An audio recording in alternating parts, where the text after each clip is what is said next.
Olá, sou Hugo Mizukami e no meu canal eu compartilho conteúdos com aplicações práticas para a promoção da saúde, bem-estar e espiritualidade para você poder usar no seu dia a dia.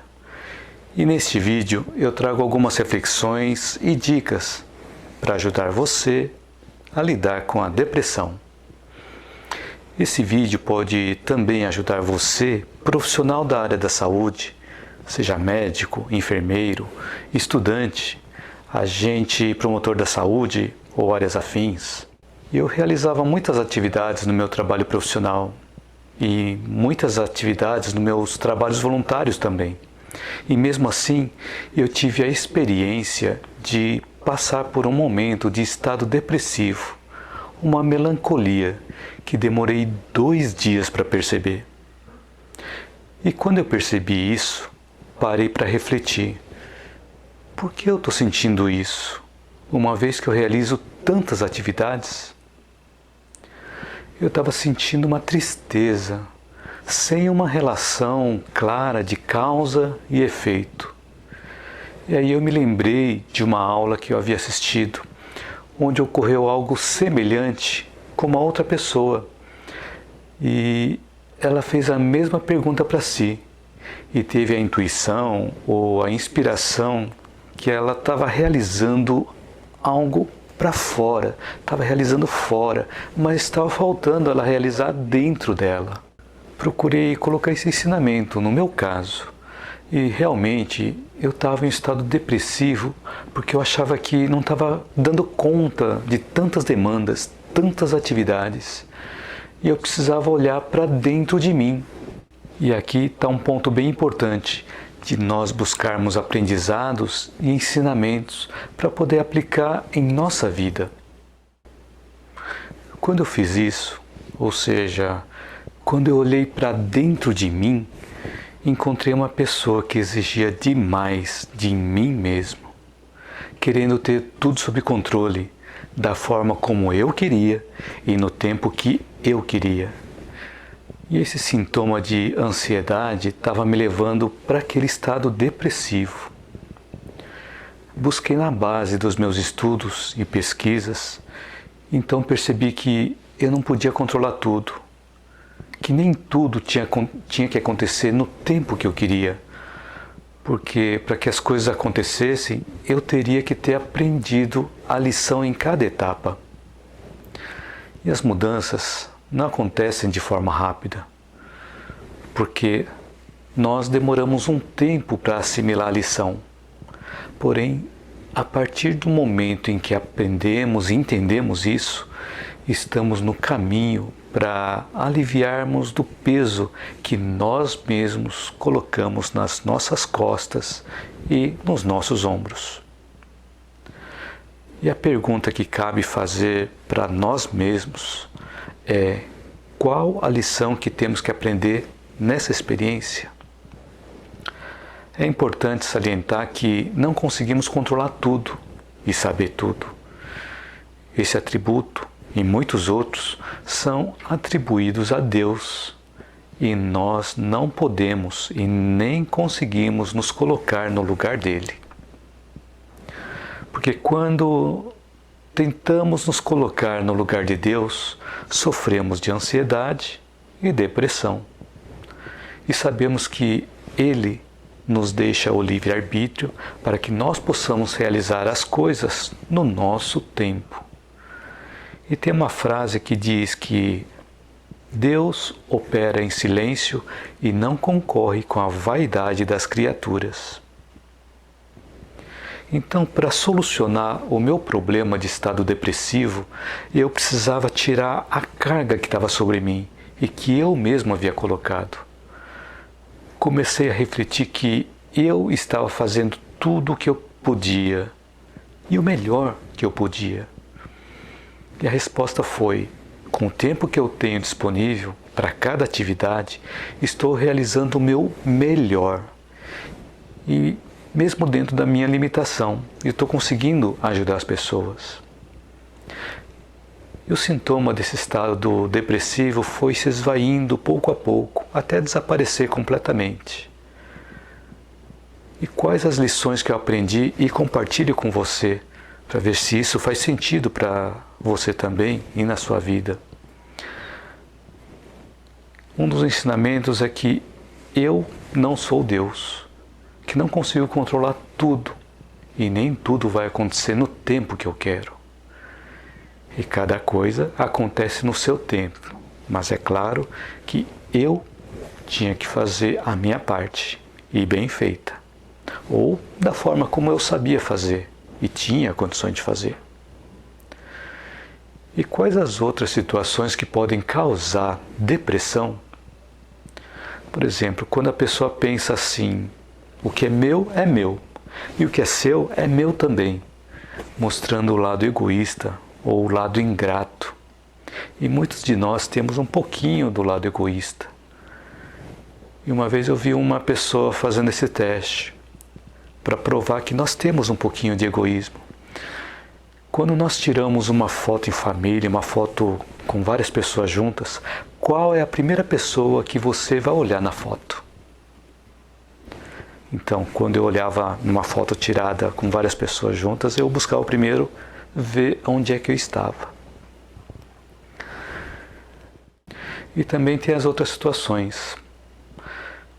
Quando as outras pessoas e as coisas têm que atender todas as suas solicitações e exigências no tempo que você quer, como aconteceu comigo, que tinha que acontecer tudo o que eu queria no tempo que eu queria, só que eu não tinha o tempo disponível para fazer tudo o que eu queria fazer. Então eu estava fazendo o melhor que eu podia dentro do tempo disponível que eu tinha.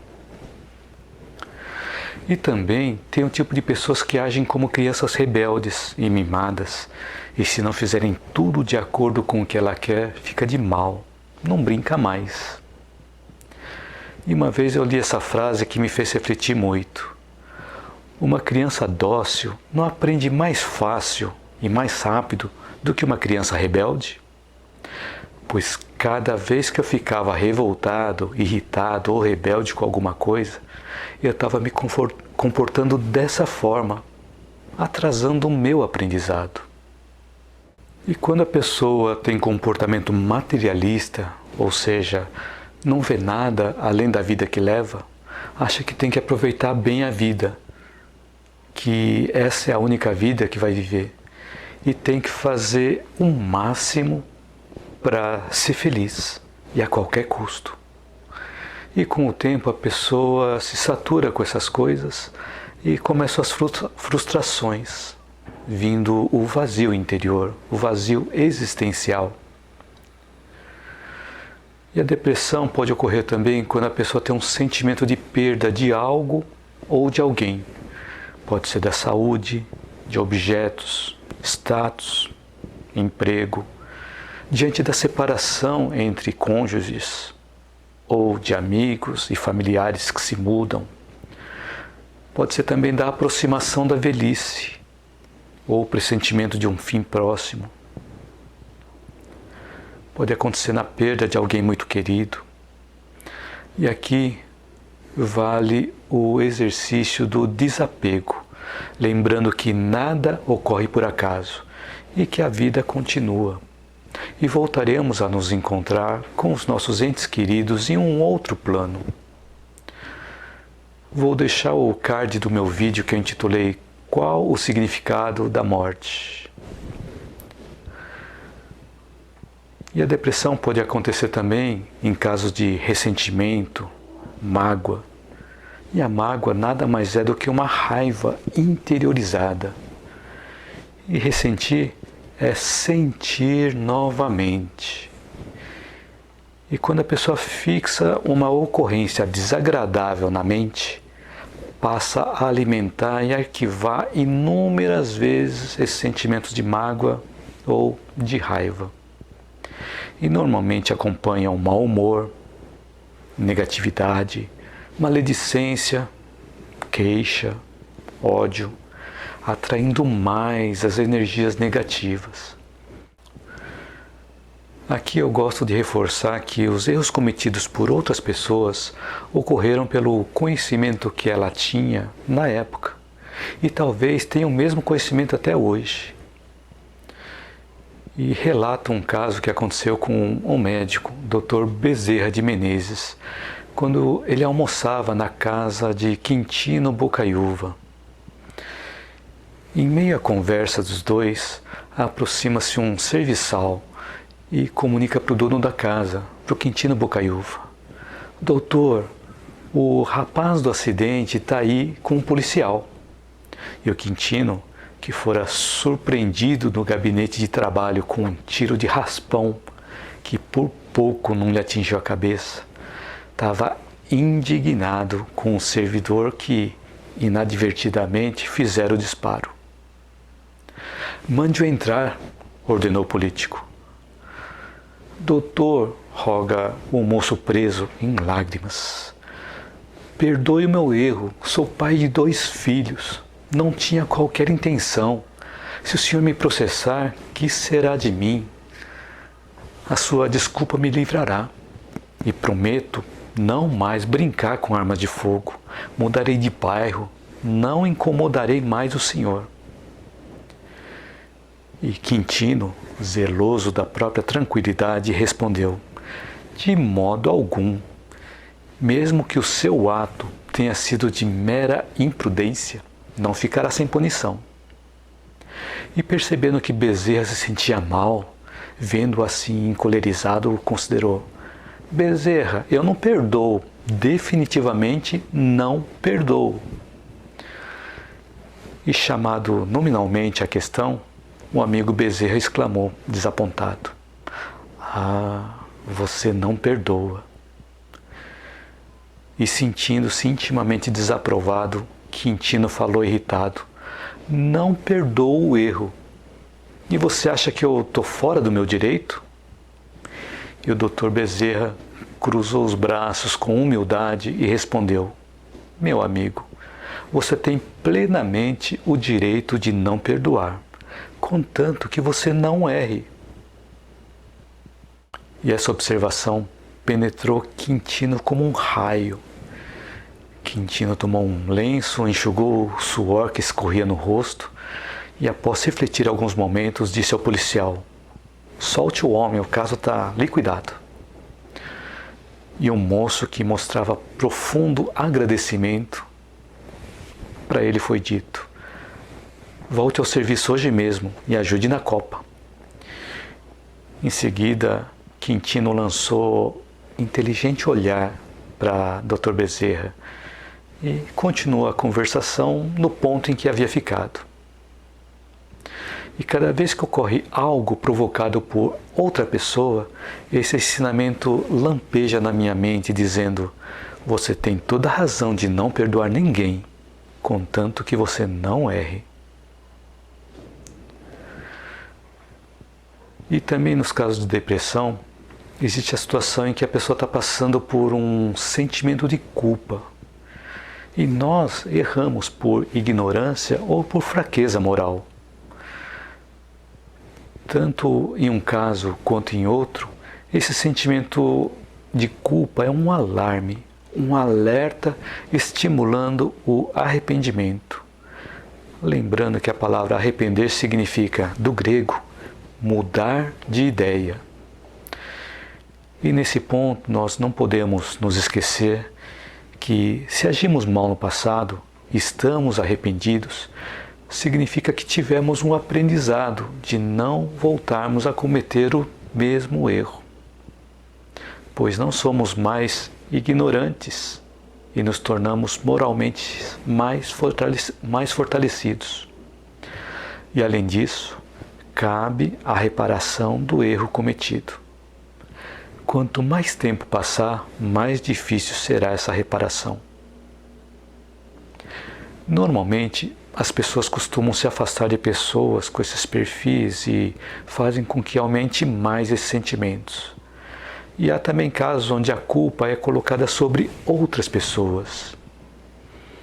E todos os sentimentos de dor moral ou dor psíquica são um alarme indicando para a pessoa que algo deve ser mudado no comportamento. Senão ela vai ficando cada vez mais isolada, aumentando ainda mais o estado de depressão. Uma época que eu estava desempregado, porém mentalmente bem, eu assistia de madrugada a algumas palestras da Seiichi Onoye, e numa delas o palestrante disse: se os outros são culpados pelo que está acontecendo com você, não significa que você está sendo uma marionete na mão dos outros? Isso fez muito sentido, pois quando nós não assumimos a nossa identidade, os outros assumem e nos controlam. E aqui eu coloco a árvore da vida, que tem uma parte que representa a raiz e a outra parte que representa o tronco e a copa. E para que o tronco e a copa possam crescer, a raiz tem que estar fortalecida, senão não vai suportar e nem vai permitir o crescimento da árvore. A raiz da árvore representa a nossa identidade. Quanto mais nós conhecermos a nossa identidade, maior será o nosso fortalecimento interior. E conhecer a nossa identidade não significa dizer onde nascemos, quais os nomes dos nossos pais, qual o nosso RG, qual o nosso CPF, qual a nossa profissão. A nossa verdadeira identidade é tudo o que fica quando retiramos tudo o que é passageiro. E tendo essa raiz fortalecida, conseguimos crescer como pessoa, construindo o tronco e a copa da árvore da vida. O que nos leva a produzir frutos, ou seja, a nós nos realizarmos como pessoa, utilizando a nossa vocação e a nossa aptidão. O que você pode fazer para conhecer cada vez mais a sua identidade? Bom, através dos estudos, das pesquisas em livros, aulas, vídeos, palestras e principalmente da ação de ajudar o outro dentro do seu campo de ação. O que significa ajudar o outro no seu campo de ação através da vocação e aptidão? Significa buscar o que você gosta de fazer, o que você tem prazer em fazer, e que pode ajudar outras pessoas dentro da comunidade que você conhece ou atender as pessoas que você consegue atender. E esse é o seu campo de ação. Se cada pessoa realizar essa atividade dentro de pequenos núcleos de pessoas, muitas pessoas serão atendidas nas várias áreas do conhecimento, pois a vocação e a aptidão de uma pessoa são diferentes da vocação e aptidão de outra pessoa. E não esqueça também dos meus vídeos, que tem como um dos objetivos ajudar você a conhecer cada vez mais a sua identidade. E vimos que em todos os casos que podem causar depressão, há necessidade de uma quebra de paradigmas, quebra de conceitos enraizados, para que se possa mudar de patamar de consciência e sair dessa situação. E a depressão é um sinal de alarme indicando que algo tem que ser mudado. E eu espero que os meus vídeos te ajudem a entender ou mudar esses conceitos. Pois se continuarmos fazendo as mesmas coisas, continuaremos tendo os mesmos resultados. Do ponto de vista biológico, há alguns critérios diagnósticos de depressão, como os que nós encontramos no CID, na Classificação Internacional de Doenças, e no DSM, que é o Manual Diagnóstico e Estatístico de Transtornos Mentais. E esse procedimento de análise clínica da pessoa deve ser feito por um profissional qualificado. Eu usei como base o livro Síndromes Psiquiátricas, publicado pela Artimed, que é a editora oficial da Associação Brasileira de Psiquiatria, com a contribuição de vários colaboradores. Do ponto de vista de sintomas psíquicos, temos sentimentos de tristeza, autodesvalorização, sentimentos de culpa e ideação suicida. Esse caso de ideação suicida eu vou abordar em um outro vídeo. Pode também ter a redução ou a incapacidade de experimentar prazer na vida, sensação de bateria descarregada, diminuição da capacidade de pensar, de concentrar e também de tomar decisões. E do ponto de vista físico, temos alteração no sono, como insônia ou sonolência excessiva, redução do apetite ou apetite aumentado, muitas vezes por compulsão por doces e chocolates, redução do interesse sexual. E como alterações de comportamento, temos retraimento social, crises de choro, comportamento suicida, e esse eu vou abordar em um outro vídeo. Retardo psicomotor e lentificação generalizada ou agitação psicomotora. E para os casos em que a depressão, em que a pessoa não está conseguindo lidar, é muito importante que tenha acompanhamento profissional qualificado, como a psicoterapia transpessoal, ou com clínico geral, ou médico psiquiatra, ou uma combinação de todos estes.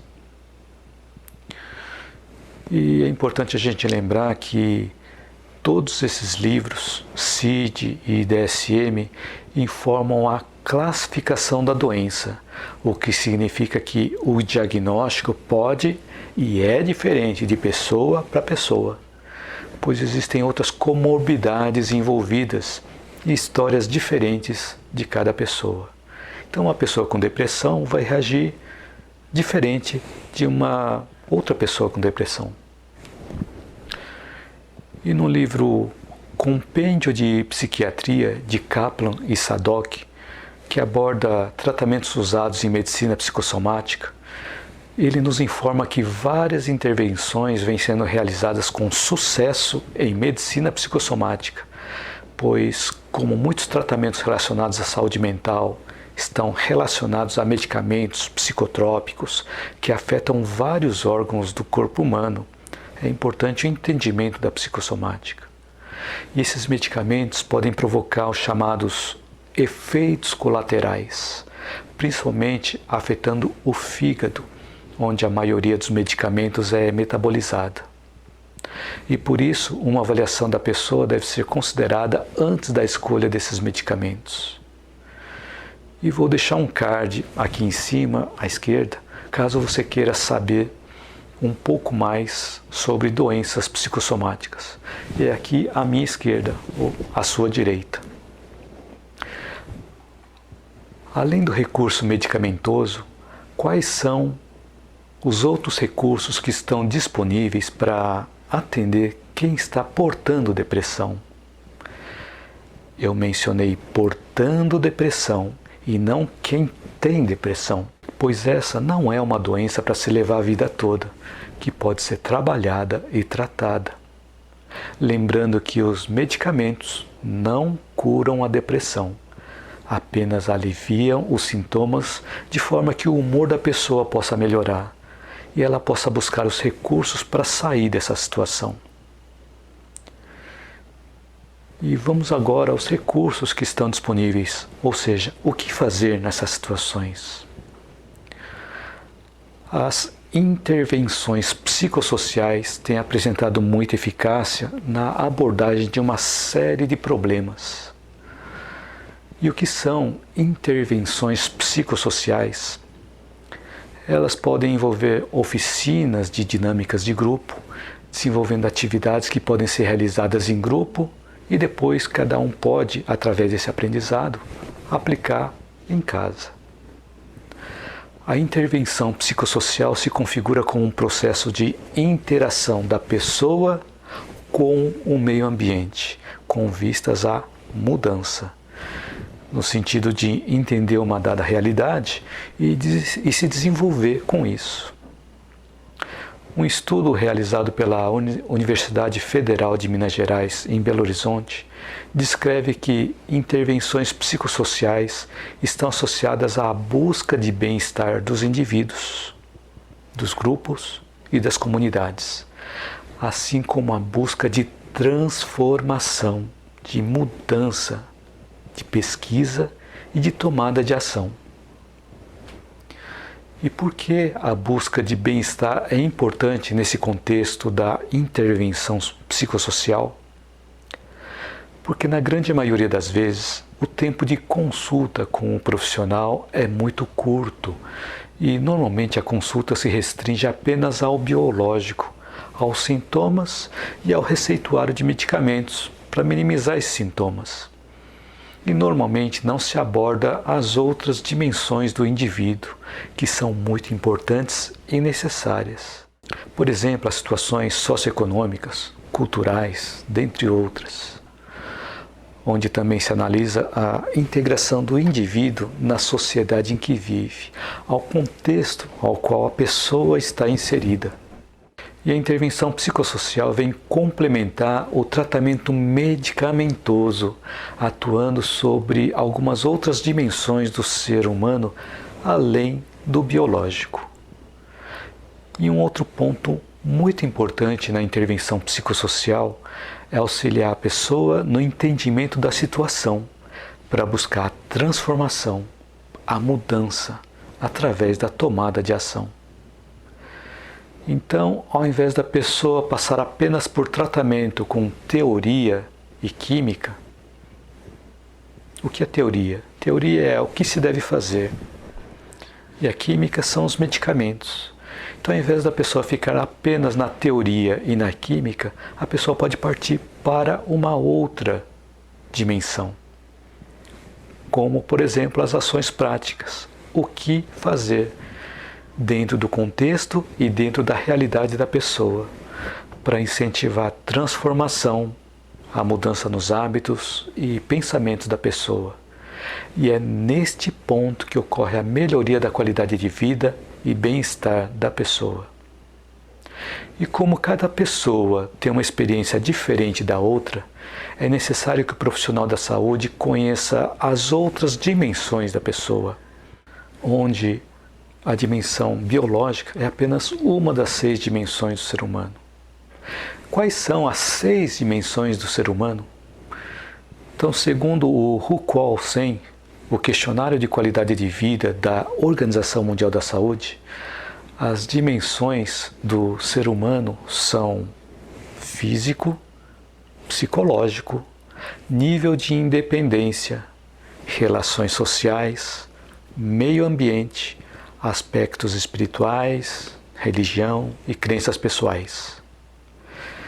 Então, o ser humano, para dizer que tem uma boa qualidade de vida, precisa estar bem em todas essas 6 dimensões. E essas dimensões do ser humano podem ser representadas dessa forma também, que foi idealizada pelo Dr. Sérgio Felipe de Oliveira, que eu resumi para poder caber na apresentação, onde ele traz um enfoque transcultural, ou seja, um questionário que pode ser aplicado em qualquer cultura, qualquer povo, de qualquer religião, ou mesmo para quem não tem religião, de qualquer etnia, de qualquer nível socioeconômico, enfim. Esse questionário pode ser aplicado para qualquer ser humano, onde se pode verificar qualidade de vida envolvendo o físico, o psicológico, o nível de independência, as relações sociais, o ambiente e a espiritualidade. E quando a pessoa melhora na sua espiritualidade, ou seja, quando ela começa a encontrar um propósito, um sentido para a sua vida, melhora o físico, melhora o psicológico, o nível de independência, as relações sociais, o ambiente e, por sua vez, melhora a espiritualidade, que, por sua vez, melhora o físico e assim por diante. E como é muito difícil que um único profissional da saúde conheça todas as dimensões do ser humano, aí entra o programa Saúde da Família, do SUS, o Sistema Único de Saúde, cuja característica importante é o estabelecimento de equipes formadas por profissionais de diferentes áreas. Ao falar em equipe, surge a necessidade de considerar o relacionamento interpessoal, o trabalho em grupo, a interdisciplinaridade e a multidisciplinaridade. Então, no programa Saúde da Família, a unidade produtora dos serviços de saúde não é um profissional isoladamente, mas sim uma equipe. E o foco central da atenção não é o indivíduo exclusivamente, mas a família e o seu contexto. E esse programa é importante porque sempre que há um enfermo na família, as outras pessoas da família também são afetadas. E esse é apenas um indício para que nós possamos entender melhor a saúde da família. Não apenas a família consanguínea, mas a família universal. Se começarmos a entender que uma pessoa afetada pode afetar os demais da família, e entendermos a família como sendo a família universal, vamos nos conscientizando que estamos todos no mesmo barco. E um exemplo disso é o coronavírus, o Covid-19, que começou com uma única pessoa do outro lado do mundo e foi se espalhando pelo mundo, mostrando que todos nós somos partes da mesma família. Todos somos filhos do mesmo Deus. E dentro dos recursos disponíveis no SUS, há o de terapias integrativas e complementares, o PNPIC, a Política Nacional de Práticas Integrativas e Complementares, adotado pelo SUS, e foi implementado em alguns locais. E vale a pena você pesquisar na sua região quais desses projetos estão disponíveis, pois nem todas as práticas estão disponíveis em função da disponibilidade de profissionais nessas áreas e na região onde você mora.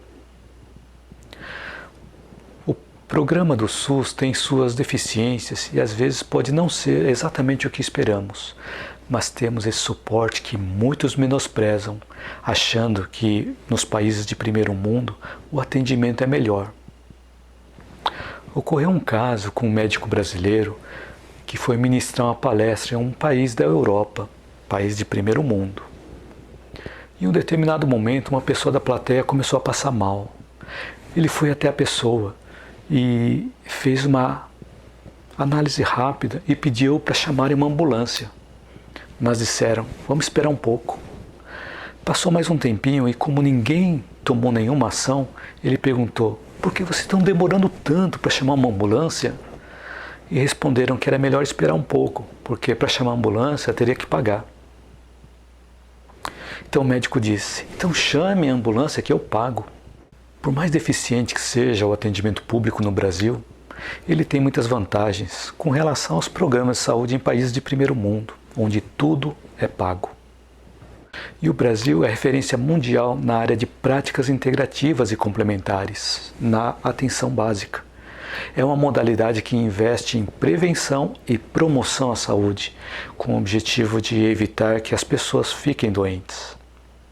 Além disso, quando necessário, as práticas integrativas e complementares também podem ser usadas para aliviar sintomas e tratar pessoas que já estão com algum tipo de enfermidade. No livro Reinventando a Medicina, o Dr. Larry Dossey diz que, por mais de um século, a medicina tentou tornar-se cada vez mais científica e técnica, pois acreditávamos que era aí que estava o futuro da cura. E ele diz também que uma transformação monumental está ocorrendo, iniciada não pelos médicos, mas pela sociedade como um todo. E no livro Medicina Espiritual, o Dr. Herbert Benson e Mark Stark afirmam que o público claramente está na vanguarda da medicina ao articular o vazio, a falta de consideração pela personalidade humana, pelas crenças e prioridades que possuímos. E a PNPIC, ou a Política Nacional de Práticas Integrativas e Complementares, nasceu das demandas sociais, para contemplar a oferta de serviços e produtos que complementassem o atendimento que era feito apenas no biológico. E quando ela foi criada em 2016, havia apenas 5 práticas. Em 2017 foram incluídas mais 14 práticas. Em 2018 foram incluídas mais 10 práticas. totalizando até o momento, até abril de 2020, 29 práticas integrativas e complementares. E é importante salientar que essas terapias são integrativas e complementares, para não se confundir com terapias alternativas. E qual a diferença? Bom, as terapias integrativas e complementares compreendem as terapias que integram o tratamento do paciente e devem constar no prontuário do paciente. E são chamados de complementares porque, além do atendimento biológico, que deve continuar, complementarmente deve-se considerar as outras terapias para que possam auxiliar no tratamento da pessoa.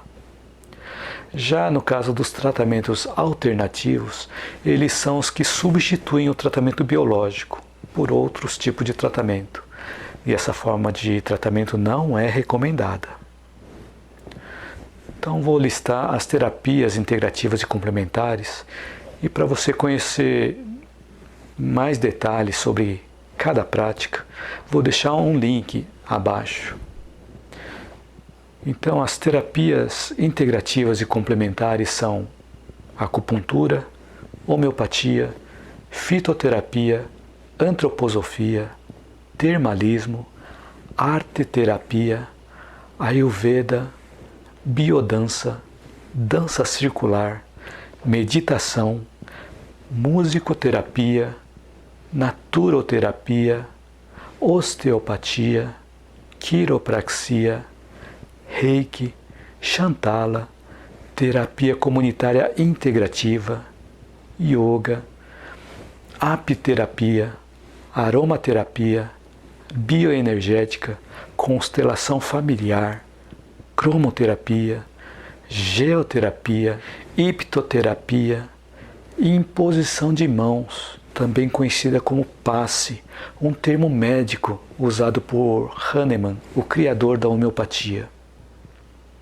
Existe também a ozonioterapia e a terapia de florais. Porém, nenhuma dessas terapias surtirá efeito se não for tomada nenhuma ação por parte da pessoa. Porque a cura da depressão não vem de fora, e sim de dentro, da transformação, da mudança da pessoa. As terapias integrativas e complementares são ferramentas que dão condições para que isso aconteça. O exemplo simples foi o caso de uma senhora que estava portando depressão e não saía mais de casa, não aceitava os convites de ir a festas de aniversário. E como ela conhecia muitas pessoas, ela sempre era convidada a ir para as festas. Até que o filho dessa senhora relatou esse caso para um médico e esse resolveu fazer uma visita para a senhora. Quando o médico foi visitar a senhora, conversou com ela e percebeu que ela tinha muitas flores no seu jardim. Então o médico perguntou para a senhora se ela gostava de cuidar de flores. E ela confirmou que sim. E com essa confirmação, o médico sugeriu para a senhora dar um vasinho de flor para cada convite de aniversário ou cada convite de festa que ela recebesse. E assim ela fez. Passou um tempo, o médico fez uma nova visita e percebeu que ela estava melhor, mais sorridente. E a senhora disse que tinha gostado da ideia de dar flores para cada convite. E as pessoas recebiam aquela lembrança de muito bom grado. E transformou aquilo em uma rotina na vida dela. E o médico percebeu que a senhora não estava mais portando depressão. Ou seja, ela descobriu um propósito na vida dela, de fazer as pessoas felizes através do vasinho de flores. E fazendo as outras pessoas felizes, ela conseguiu trazer felicidade para a vida dela. Quando nós tomamos uma pequena ação, ou mudamos conscientemente algum hábito, ou introduzimos um novo hábito, outras coisas se movem em conjunto. E podemos fazer uma analogia com essa dobradiça aqui.